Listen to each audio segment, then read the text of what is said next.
So good morning. இன்றைக்கி கிளாஸில் நம்ம வந்து வெக்டார் கேல்குலஸில் லைன் இன்டெக்ரல் செக்ஷனில் உள்ள தியரம் பார்க்க போகிறோம். ஸோ இது வந்து புது யூனிட்டு.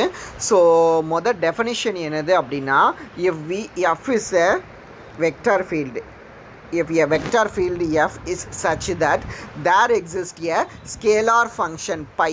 So இந்த vector field க்கு corresponding ஒரு scalar function exist ஆகும் such that f equal to del pi இப்படி கிடைச்சது அப்படின்னா then f is said to be conservative field அப்படின்ட்டு சொல்லுவோம். ஸோ இது வந்து conservative fieldக்கு உண்டான definition. f equal to del pi ன்னு கிடைச்சதுன்னா f வந்து நம்ம conservative field அப்படின்ட்டு வந்து சொல்லுவோம். So next theorem பார்த்தீங்க அப்படின்னா, necessary and sufficient condition for the line integral f dot dr to be independent of the path of integration is the existence of the scalar point function pi such that f is equal to del pi. So இது வந்து important question யூனிவர்சிட்டியில் வந்து கேட்டிருக்காங்க. So அதாவது இந்த integral f dot dr இதனோட value வந்து உங்களுக்கு independent of the path of integration. So path of இன்டெக்ரேஷன்லேருந்து இது இண்டிபெண்ட்டாக இருக்கணும் அப்படின்னா வந்து உங்களுக்கு f is equal to del phi அப்படிங்கிறது வந்து கிடைக்கணும். ஸோ இதுக்கு ப்ரூஃப் பார்த்தீங்க அப்படின்னா, ஃபஸ்ட்டு எஃப் வந்து independent of the path of integration அப்படின்ட்டு எடுத்துக்கிட்டு நம்ம F is equal to del phi அப்படிங்கிறத வந்து ப்ரூவ் பண்ண போகிறோம். So suppose F is defined on in D and A1, P denote the any curve in D joining the lines A1 points A1 and P அப்படிங்கிற மாதிரி எடுத்துக்கலாம். So இதில் உங்களுக்கு diagram எப்படி இருக்குன்னு பார்த்தீங்கன்னா, இதை ஸ்டாப் பண்ணி வச்சுக்கிட்டு வரைஞ்சிக்கோங்க. ஆக்சுவலாக எக்ஸு ஓ ஒய் இசட் XYZங்கிற ஆக்சிஸ் வந்து இதுதான். இதில் உங்களுக்கு A1ங்கிறது வந்து இது, Pங்கிறது வந்து இது. ஸோ P1ங்கிறது வந்து இது. ஸோ இங்கேருந்து இப்படி போயிட்டு இங்கேருந்து இப்படி வரும். ஆக்சஸ் வந்து இப்படி போய் இப்படி வரக்கூடியது. இதுதான் வந்து உங்களுக்கு டயக்ராம். ஸோ A1P எப்படி இருக்குது, P1 எப்படி இருக்குன்னு தெரியும்ல, இப்படி தான் வந்து இருக்கும். ஓகேவா? ஸோ நம்ம ப்ரூஃப் பார்த்தோம் அப்படின்னா, suppose F is defined in D, நம்மளோட ரீஜியனில் வந்து டிஎஃப்ஓ வந்து டிஃபைன் பண்ணி வச்சுருக்கிறோம். அண்ட் தட் A1P இப்படின்னா என்னது அப்படின்னா, it denotes the curve in D joining A1P. உங்களுக்கு A1ஐயும் Pயையும் ஜாயின் பண்ணக்கூடிய ஒரு கர்வ் தான் வந்து உங்களுக்கு A1P அப்படிங்கிறது.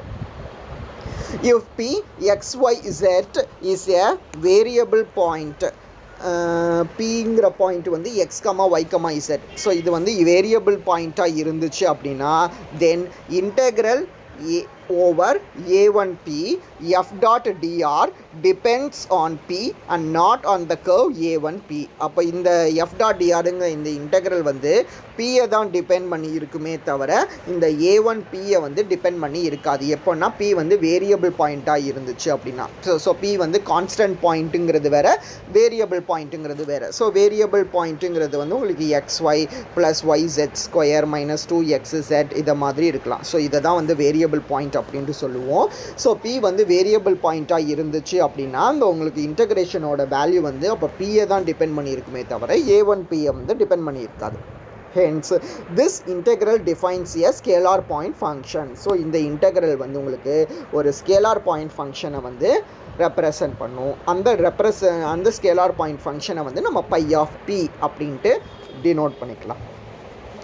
ஸோ பை ஆஃப் பின்னு டினோட் பண்ணிட்டோம். ஆனால் பிக்கு பதிலாக x, y, z தானே.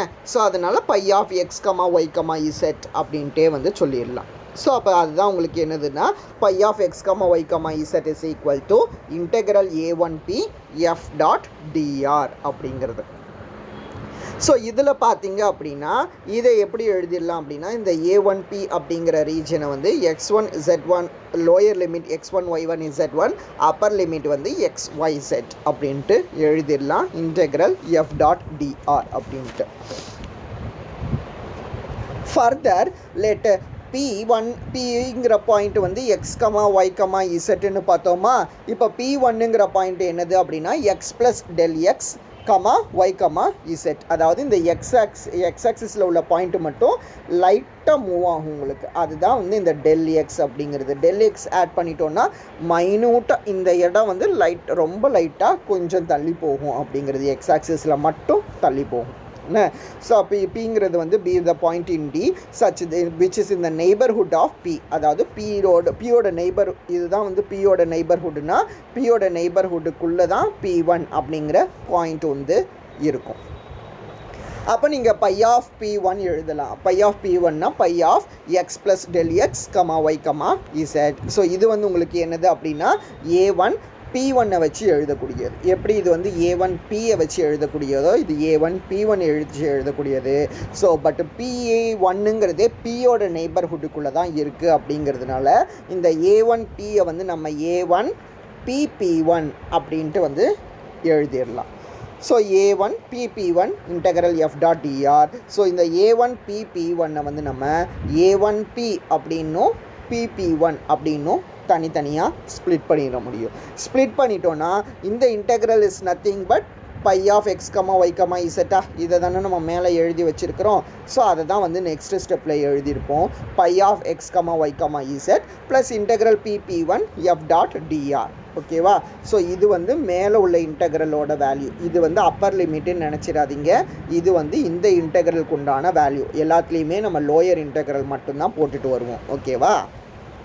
சரி, இப்படி கிடச்சிதுன்னா இப்போ இந்த phi of X comma Y comma இசட்டை வந்து லெஃப்ட் ஹேண்ட் சைடு கொண்டுட்டு போவோம். அப்போ ப்ளஸ்ஸுங்கிறது அந்த சைடு போகும்போது மைனஸ் அப்படின்ட்டு ஆகும். அப்போது உங்களுக்கு வந்து இப்படி கிடைக்கும். So this is equal to இப்படின்ட்டு. Since the line integral is independent of the path of integration, we shall evaluate the above integral by choosing the PP1 as straight lines joining PP1. இதை நம்ம என்ன assume பண்ணி வச்சுருக்கிறோம் அப்படின்னா the line integral is independent of the path of integration. இதை தான் வந்து நம்ம அசியூம் பண்ணி வச்சுருக்கிறோம். ஸோ அதனால் இந்த PP1 வந்து நம்ம என்னன்னு சொல்லிடலாம்னா straight line joining P and P1 அப்படின்ட்டு சொல்லிடலாம். ஸோ Pலேருந்து P1க்கு வந்து ஒரு ஸ்ட்ரெயிட் லைன் கிடைக்கும் அப்படிங்கிற மாதிரி சொல்லுவோம். This path evidently parallel to the x-axis. அந்த PP1ங்கிறது வந்து x-axisக்கு வந்து கண்டிப்பாக பேரலாக இருக்கக்கூடியது. நான் டயக்ராம் வரையும் போதே உங்களுக்கு சொன்னேன். x-axis வந்து இப்படி வரைஞ்சேன். அதை மாதிரி PP1ங்கிற பாயிண்ட்டை வந்து இப்படி வரைஞ்சிருந்தேன். ஸோ இந்த ஆக்சஸ்க்கு பேரலாக தான் இந்த PP1 அப்படிங்கிறது வந்து உங்களுக்கு இருக்கும். So if f vector is equal to f1i plus f2j plus f3k, f vector வந்து நம்ம இப்படி எடுப்போம். ஸோ f vector இப்படி எடுத்தோம் அப்படின்னா then the above equation becomes, so மேலே உள்ள ஈக்குவேஷனை எப்படி எழுதலாம் அப்படின்னா இந்த ஈக்குவேஷன் இருக்குல்ல, இதில் fக்கு பதிலாக f1i f2j f3k அப்படின்ட்டு எழுதலாம். So moreover this path is evidently parallel to the x-axisக்கு parallel இந்த PP1ங்கிற லைன் இருந்துச்சு அப்படின்னா இந்த கேஸில் வந்து dyயும் dzம் ஆட்டோமேட்டிக்காக 0 ஆயிரும். ஏன்னா x-axisக்கு parallel தான் அந்த லைன் இருக்குது. ஸோ yz வந்து 0. இப்போ நமக்கு என்னது தெரியும் அப்படின்னா r vector is equal to x into I plus y into j plus z into k அப்படிங்கிறது வந்து தெரியும். அப்போ இதுலேருந்து நீங்கள் dr கண்டுபிடிச்சிங்க அப்படின்னா அது dx into I plus dy into j plus dz into k அப்படின்ட்டு கிடைக்கும். ஆனால் dyயும் dzம் 0வா, அதனால dr is equal to dx into I vector அப்படின்ட்டே வந்து எழுதிடலாம். அப்போ dr value dx into I vector அப்படின்ட்டு கிடைக்கும். இப்போ மேலே உள்ள வேல்யூஸில் தான் நம்ம ரீப்ளேஸ் பண்ண சொல்லியிருக்கோம். ஸோ எஃப்க்கு பதிலாக f1i f2j f3k, drக்கு பதிலாக சொல்லிட்டேன்னா dx into I vectorன்னு, அதனால இதை மட்டும் ரீப்ளேஸ் பண்ணியிருக்கோம். ஸோ இப்போ நமக்கு தெரியும் I டாட் ஐயோட வேல்யூ 1, I டாட் ஜேவோட வேல்யூ 0 அப்படின்ட்டு. ஸோ இப்போ இது ரெண்டையும் நீங்கள் மல்டிபிள் பண்ணும்போது உங்களுக்கு என்னது கிடச்சிரும்னா f1 dx அது மட்டும் கிடைக்கும். இன்டெக்ரல் இந்த PP1 இருக்குல்ல, இதை P2 P1ன்னு எழுதிடலாம். ஏன்னா நம்ம என்ன சொல்லிட்டோம், PP1னாலே straight line joining P2 P1 அப்படின்ட்டு சொல்லியிருந்தோமா, அதனால தான் நம்ம என்ன சொல்லிடுவோம் அப்படின்னா இந்த PP1 அப்படிங்கிற இந்த லைனை P2 P1 அப்படின்ட்டு வந்து எழுதிடலாம். ஸோ இப்படி எழுதிட்டிங்கன்னா உங்களுக்கு f1 dx அப்படிங்கிறது வந்து கிடைக்கும். So P is nothing but xy zன்னு முதலையே எழுதி வச்சுருக்கிறோம். P1 is nothing but x plus del x comma Y comma zன்னு எழுதி வச்சுருக்கிறோம். ஸோ f1 dx அப்படிங்கிற இந்த இன்டகிரேஷனை வந்து நம்ம கொடுத்துடலாம். ஸோ இப்படி கொடுத்துட்டோன்னா ரெண்டு பக்கமும் ஒரு டெல் எக்ஸால் நம்ம வந்து டிவைட் பண்ண போகிறோம். ஸோ இந்த ஈக்குவேஷனில் ரெண்டு பக்கமும் டெல் எக்ஸால் டிவைட் பண்ணோம் அப்படின்னா உங்களுக்கு வந்து இந்த ஈக்குவேஷன் கிடைக்கும். இதில் taking p as p1 tends to p1 வந்து pஐயே ரீச் பண்ணுது அப்படின்னும் del x வந்து 0வை ரீச் பண்ணுது அப்படிங்கிற மாதிரி நம்ம எடுப்போம். So p1 reaches p as del x tends to 0. அப்போ நமக்கு என்னது கிடைச்சிரும் அப்படின்னா dou pi by dou xோட வேல்யூ வந்து f1 அப்படின்ட்டு கிடைக்கும். dou pi by dou yயோட வேல்யூ வந்து f2ன்னு கிடைக்கும். dou pi by dou zோட வேல்யூ வந்து f3 அப்படின்ட்டு கிடைக்கும். ஸோ அப்படி கிடச்சிதுன்னா நம்ம எஃப் வெக்டரை எப்படி எழுதி வச்சுருக்கிறோன்னா f1i + f2j + f3k அப்படின்ட்டு எழுதி வச்சுருக்கிறோம். இதில் f1க்கு பதிலாக dou pi by dou x, f2க்கு பதிலாக dou pi by dou y, f3க்கு பதிலாக dou pi by dou z போட்டோன்னா இந்த ஆன்சர் வரும். But this is nothing but del pi. அதனால நமக்கு f = del pi அப்படிங்கிறது வந்து கிடச்சிடும். ஸோ ஒரு பார்ட் வந்து முடிஞ்சிருச்சு. கான்வர்ஸ் பார்ட்டுக்கு f = del piன்னு எடுத்துக்கிட்டு f is independent of the path of integration அப்படிங்கிறத வந்து சொல்லணும். ஸோ அது சொல்கிறதுக்கு given that there exists a pi such that f = del pi, the let c be any arbitrary curve with end points x1 y1 z1 x2 y2 z2. சிங்கிறது ஏதோ ஒரு கர்வாக இருந்தால் இதனோட end பாயிண்ட்ஸை வந்து x1 y1 z1 அப்படின்னும் x2 y2 z2 அப்படின்னும் எடுத்துக்கலாம். இப்போது இன்டெக்ரல் f டாட் dr கண்டுபிடிக்கணும். f is nothing but del piன்னு நம்ம அசியூம் பண்ணி வச்சுருக்கிறோம், அதை எழுதியிருக்கிறோம். del piயோட டெஃபினிஷன் என்னது? i into dou pi by dou x plus j into dou pi by dou y plus k into dou pi by dou zன்னு தெரியுமா? So next அதை apply பண்ணியிருப்போம். So dot drஓட value வந்து dx into i plus dy into j plus dz into k. So இதையும் apply பண்ணியிருப்போம். இப்போ i dot ஐயோட value 1, அப்போ dou pi by dou x into dx அப்படின்ட்டு எழுதுவோம். dou pi by dou y into dy, dou pi by dou z into dz அப்படின்ட்டு எழுதியிருப்போம். But this is nothing but d pi. d pi தான் differentiation of பையை தான் வந்து இப்படி எழுதிக்கலான்னு நமக்கு தெரியும். ஸோ d piன்னு இது பண்ணிடுவோம். ஸோ d piயை இன்டகிரேட் பண்ணால் நமக்கு கிடைக்கக்கூடியது பை. கர்வோட ரெண்டு எண்டு பாயிண்ட்ஸ் என்னென்னு சொல்லியிருந்தேன்னா x1 y1 z1 x2 y2 z2ன்னு போட்டேன்னா அப்போது upper integral minus lower integral தானே லிமிட்டு. அப்போ இதை நீங்கள் சப்ஸ்டியூட் பண்ணும்போது உங்களுக்கு phi of x2 y2 z2 minus phi of x1 y1 z1 அப்படின்ட்டு கிடைக்கும். ஸோ அதுதான் வந்து உங்களுக்கு இந்த வேல்யூ. ஸோ நமக்கு integral f dot dr is equal to phi of x2 y2 z2 minus phi of x1 y1 z1 அப்படின்ட்டு கிடச்சதுனால it is independent of the path of integration அப்படிங்கிறத வந்து நம்ம ப்ரூவ் பண்ணிடலாம். Therefore, f is independent of the path of integration if and only if f is equal to del pi. ரெண்டாவது theorem பார்த்தீங்க அப்படின்னா the necessary and sufficient condition for a vector field f to be conservative is del cross f is equal to 0 அப்படிங்கிறத வந்து நம்ம prove பண்ணணும். So இதுவுமே வந்து யூனிவர்சிட்டியில் வந்து 8 மார்க்கில் கேட்டிருக்காங்க.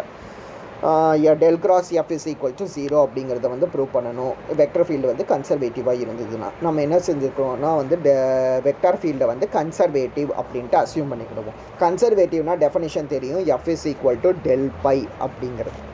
ஸோ அப்போது நம்ம del cross f தானே 0ன்னு சொல்லணும். ஸோ del cross f என்னது? del cross del pi தானே, ஏன்னா எஃப்க்கு பதிலாக del piயை ரீப்ளேஸ் பண்ணிடலாம். But del cross del pi is nothing but 0. ஏன்னா அது எப்படி உங்களுக்கு இருக்கும்? del cross del pi பார்த்தீங்க அப்படின்னா i j k dou by dou x dou by dou y dou by dou z dou pi by dou x dou pi by dou y dou pi by dou z அப்படின்ட்டு இருக்கும். So z இது multiple பண்ணுங்கள், இதை multiple பண்ணுங்கள், ரெண்டும் ஒரே value தான். So 0ன்னு கிடச்சிடும். ஸோ இதை மாதிரி நீங்கள் எது போட்டு எல்லா டேர்ம்ஸும் ஐஜேகேக்கு வந்து 0ன்னு கிடைக்கும். therefore del cross del pi equal to 0. அப்போ உங்களுக்கு del cross f is equal to 0ன்னு கிடச்சிருச்சு. ஸோ ஒரு பார்ட் வந்து முடிஞ்சிருச்சு. கான்வர்ஸாக del cross f is equal to 0 அப்படின்ட்டு அசியூம் பண்ணிக்கிடுவோம். ஸோ இதுதான் வந்து உங்களுக்கு del cross fோட டெஃபினிஷன். ஃபஸ்ட்டு ரோல் ஐஜேகே, ரெண்டாவது ரோலில் டெல்லோட டெஃபினிஷன், கிராஸ் எஃபோட டெஃபினிஷன். ஸோ இப்போ இதை நீங்கள் மல்டிபிள் பண்ணிங்கன்னா உங்களுக்கு என்னது கிடைக்கும்? டோ f3 by dou y minus dou f2 by dou z அப்படின்ட்டு கிடைக்குமா? ஸோ அதை தான் வந்து இங்கே எழுதியிருப்போம். dou f3 by dou y minus dou f2 by dou z அப்படின்ட்டு.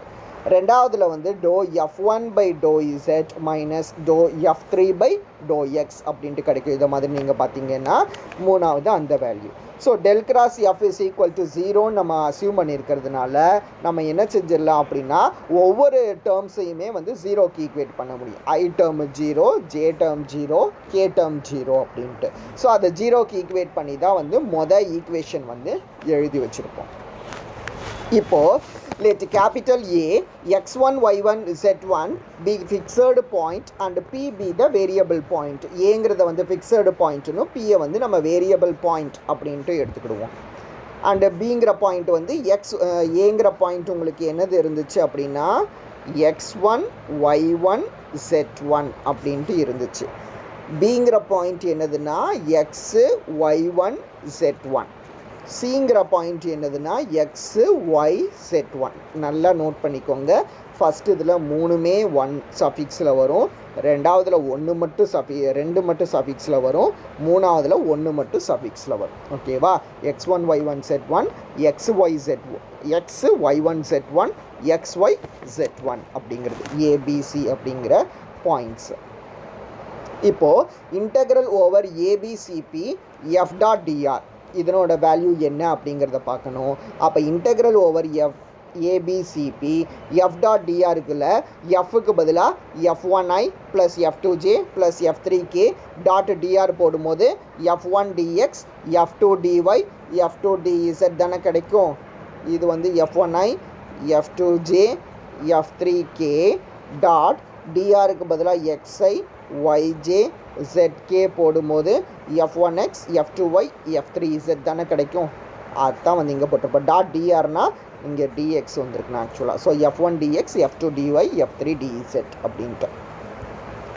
ஸோ இது போட்டதுக்கப்புறம் பார்த்தீங்க அப்படின்னா லிமிட்டை போட்டிருப்போம். ஸோ dxனா எக்ஸோட லிமிட் வந்து x1 to x, dyனா yயோட லிமிட்டு y1 to y, dzனா yயோட லிமிட் வந்து zோட லிமிட் வந்து z to z1. ஸோ அதை மாதிரி இங்கே பார்த்தீங்க அப்படின்னா ஃபஸ்ட்டு டேர்மில் வந்து எக்ஸ் ஒய்1 z1 அப்படிங்கிறது இருக்கும், ரெண்டாவதில் பார்த்தீங்க அப்படின்னா xy z1 அப்படிங்கிறது இருக்கும், மூணாவதில் வந்து xy z அப்படிங்கிறது வந்து இருக்கும். இங்கே மேலே பார்த்தீங்கன்னா வந்து நம்ம xy z மட்டும்தான் வந்து எழுதியிருப்போம். அதே இங்கே ரீப்ளேஸ் பண்ணும்போது பார்த்தீங்க அப்படின்னா with respect to எக்ஸ்னா y1 z1 அப்படின்ட்டு எழுதணும், வித் ரெஸ்பெக்ட் டு ஒய்னா z1 மட்டும் எழுதணும், வித் ரெஸ்பெக்ட் டு zனா எல்லாமே வந்து கான்ஸ்டண்ட்டாக எழுதியிருப்போம். So it is a scalar point function of p say phi of X comma Y comma z. So அப்போ வந்து நமக்கு டோ பை பை டோ இசட்டோட வேல்யூ வந்து f3 of X comma Y comma z. இதுதான் வந்து டோ பை பை டோ இசட்டோட value f3 of X comma Y comma z. So do phi by to y பார்த்தீங்க அப்படின்னா அது என்னது கிடைக்கும்னா f2 of X comma Y comma z1 plus do by to Y of f3 of X comma Y comma Z.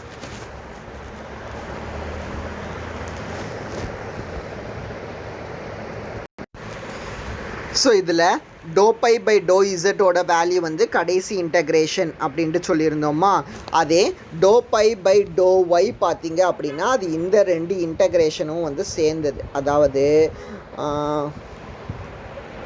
To phi by to y இது என்னது வரும் அப்படின்னா ஆக்சுவலாக integral y1 to y do by to Y of f2 of x y z1 into dy plus integral z1 to z f3 of x y z dz இருக்குது, முன்னாடி ஒரு to by to Y அப்படிங்கிறது வந்து வரும். So இதுதான் வந்து உங்களுக்கு cancel ஆயிரும், இன்டகிரேஷனும் டிஃபரன்சியேஷனும் வந்து கேன்சல் ஆயிரும். கேன்சல் ஆனது போக உங்களுக்கு பாக்கி இருக்கக்கூடியது பார்த்தீங்க அப்படின்னா ஃபஸ்ட்டு இதில் வந்து xy z1 அப்படிங்கிறது இது வந்து f2 தானே, f2 xy z1 plus doh integral z1 to z doh by to Y of f3 of X comma Y comma Z dz அப்படின்ட்டு இருக்கும். இதை தான் வந்து நம்ம எழுதியிருக்கோம். ஸோ பார்த்தீங்க அப்படின்னா தெரியும் உங்களுக்கு எப்படி எழுதியிருக்கிறோன்னா f2 of X Y z1 plus z1 to z doh by of f3 of X Y z dz. So இப்போது இது என்னது கிடைக்கும் அப்படின்னா டோ f3 பை டோ ஒய்யா இது பார்த்தீங்கன்னா doh f3 by to Y. மேலே ஃபார்முலாவில் பார்த்தீங்கன்னா doh f3 by to Y is equal to doh f2 by to Z அப்படின்ட்டு சொல்லிடலாம். ஸோ இதுபடி நம்ம என்ன செஞ்சுருவோம் அப்படின்னா இதை to f2 by to Z அப்படின்ட்டு வந்து மாற்றிடுவோம். ஸோ இப்படி மாற்றிட்டோன்னா உங்களுக்கு ஆக்சுவலாக ஃபஸ்ட்டு டேர்ம் வந்து do f2 of X Y z1 அப்படியே இருக்கும். ஸோ இதுலேயும் பார்த்தீங்க அப்படின்னா இந்த இன்டகிரேஷனும் டிஃபரன்சியேஷனும் இன்வர்ஸ் ஆஃப் ஈச் அதர். இது கேன்சல் ஆயிடுச்சுன்னா f2 of X y set. So f2 of X y இசட்டுக்கு வந்து லிமிட் வந்து z1 to z, அதாவது இசட்டுக்கு பதிலாக இதை ரீப்ளேஸ் பண்ணணும். ஸோ இசட்டுக்கு பதிலாக இசட்டை ரீப்ளேஸ் பண்ணும்போது அதே தான் வரும். மைனஸ் லோயர் லிமிட் போடும்போது உங்களுக்கு f2 of X Y z1 அப்படின்ட்டு கிடைக்கும். ஸோ அப்போ இதில் ப்ளஸ்ஸும் மைனஸும் கேன்சல் ஆயிடுச்சு அப்படின்னா f2 of X Y z அப்படின்ட்டு கிடைக்கும். இது வந்து டோ பை பை டோ ஒய்யோட value. Similarly do phi by do x கண்டுபிடிக்கணும். So do phi by do x அப்படிங்கிற போது மூணையுமே சேர்த்து போடுவோம். ஸோ இங்கே வந்து பார்த்தீங்க அப்படின்னா integral do by do x of டிஎக்ஸுங்கிறது இன்வர்ஸ் ஆஃப் ஈச் அதர்னு கேன்சல் ஆகி f1 of X Y z1 மட்டும் இருக்கும். அதுதான் வந்து நீங்கள் மொதல் வேல்யூ. ரெண்டாவது ப்ராக்கெட்டில் வந்து do by do x of f2 of X Y z1 dy. மூணாவது ப்ராக்கெட்டில் do by do x of f3 of X y z1ன்னு இருக்கா. So do by do x of f2ன்னு இருக்கா. Do by do x of f2வை இங்கே பார்த்தீங்க அப்படின்னா do by do x of f2ங்கிறது வந்து do by to Y of f1க்கு ஈக்குவல். அப்போது do by to Y of f1 அப்படிங்கிறத வந்து நெக்ஸ்ட் ஸ்டெப்பில் எழுதியிருப்போம். Similarly do by do x of f3ங்கிறது வந்து do by to z of f1க்கு ஈக்குவல். இதை இங்கே எழுதியிருப்போம். அகைன் இங்கே வந்து இன்டகிரேஷனும் டிஃபரன்சியேஷனும் இன்வர்ஸ் அப்படிங்கிறதுனால இது கேன்சல் ஆயிரும். அப்போ லிமிட்டை வந்து அப்ளை பண்ணியிருப்போம். Upper limit minus lower limit போடுங்க. அப்போ மொத்தம் 5 டேர்ம்ஸ் வரும். ஸோ இதில் ப்ளஸ்ஸு மைனஸ் எல்லாம் கேன்சல் ஆகி f1 of X comma Y comma Z அப்படிங்கிறது மட்டும் உங்களுக்கு கிடைக்கும். ஸோ இப்படி கிடைச்சிது அப்படின்னா நம்ம என்ன சொல்லிடலாம், எஃப்ங்கிறது வந்து உங்களுக்கு என்னதுன்னா f1i plus f2j plus f3k தானே. உங்களுக்கு f1க்கு பதிலாக தான் என்னது கிடச்சிருக்குன்னா do phi by do x into ஐன்னு கிடச்சிருக்குது. f2க்கு பதிலாக தான் do phi by to y கண்டுபிடிக்கும் போது தான் f2ன்னு கிடச்சிது. Plus do phi by do z தான் வந்து f3ன்னு முதல் லைனில் எழுதியிருந்தோம்மா. ஸோ அப்போ do phi by do x into i, do phi by to y into j, do phi by to z into k அப்படின்ட்டு கிடைக்கும். This is nothing but del phi. அப்போ நம்ம F is equal to del phi அப்படிங்கிறத prove பண்ணிட்டோம். Hence F is conservative அப்படிங்கிறது வந்து prove ஆகும். So இப்போ இந்த 2 தியரம்ஸுமே வந்து கொஞ்சம் புரியாமல் இருக்கிற மாதிரியான தியரம்ஸு. ஸோ 2-3 தடவை இந்த வீடியோ பார்த்தீங்க அப்படின்னாலே புரியும். பட் இது ரெண்டுமே வந்து இம்பார்ட்டண்ட்டாக 8 மார்க்கில் கேட்டிருக்க கொஸ்டின்ஸ். ஓகேவா? இது வரைக்கும் இன்றைக்கி கிளாஸில் பாருங்கள்.